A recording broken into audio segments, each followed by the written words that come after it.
પનીરની સબ્જી માટે 4 મીડિયમ સાઇઝના ટામેટાં લઈ અને તેની ગ્રેવી બનાવી લઈશું. ટામેટાની ગ્રેવીને આપણે અલગ બાઉલમાં નીકાળી લઈશું.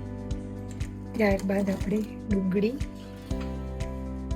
લસણ મરચાંની પેસ્ટ અને 3-4 પનીરના ટુકડા એડ કરીશું. તમે પનીરની જગ્યાએ કાજુના ટુકડા પણ એડ કરી શકો છો અને ત્યારબાદ તેની પેસ્ટ બનાવીશું.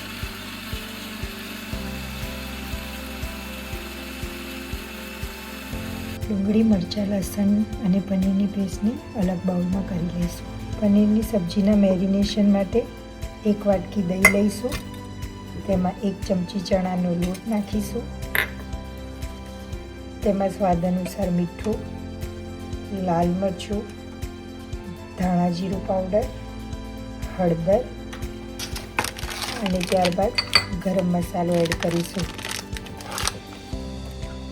તેને સરખી રીતે હલાવી લઈશું. ત્યારબાદ તેમાં ગ્રીન કેપ્સિકમ, યલો કેપ્સિકમ, ડુંગળી,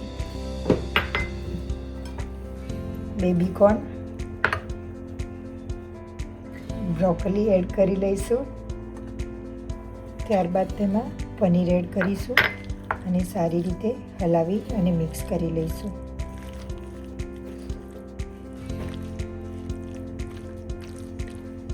અને તેને અડધો કલાક માટે રેસ્ટ આપી દઈશું.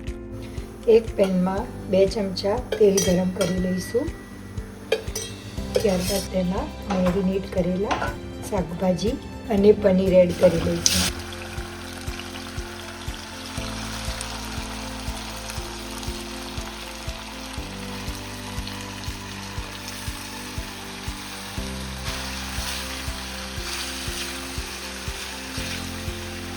અને તેને ધીમા તાપે ચડવા દઈશું. એક બીજું પેન લઈ લઈશું. તેમાં 2 ચમચા તેલ અને 1 મોટી ચમચી બટર એડ કરી લઈશું. ત્યારબાદ તેમાં જીરું અને હિંગ એડ કરી લઈશું.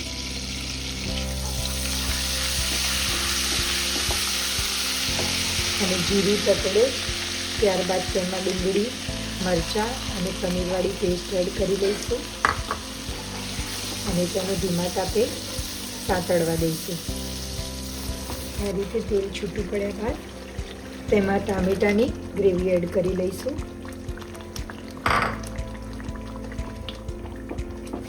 ગ્રેવીમાં આ રીતે તેલ છૂટું પડે ત્યારબાદ તેમાં મરચું, હળદર પાવડર, ધાણા જીરું પાવડર, સ્વાદ અનુસાર મીઠું અને થોડો ગરમ મસાલો એડ કરી લઈશું અને સારી રીતે હલાવી દઈશું. ત્યારબાદ ઢાંકણ ઢાંકીને 10 મિનિટ સાંતળવા દઈશું.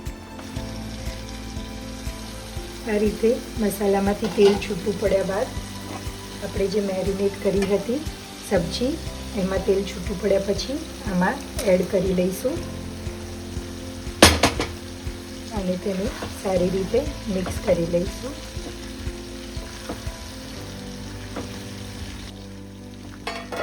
ત્યારબાદ તેમાં થોડું ગરમ પાણી એડ કરી લઈશું અને સારી રીતે હલાવી અને મિક્સ કરી લઈશું. ત્યારબાદ ઢાંકણ ઢાંકી તેને 10 મિનિટ ચડવા દઈશું. આ રીતે તેલ છૂટું પડી ગયા પછી ગેસ બંધ કરી અને કોથમીર નાખી અને સર્વ કરી લઈશું. ગરમા ગરમ પનીરની સબ્જી તૈયાર છે.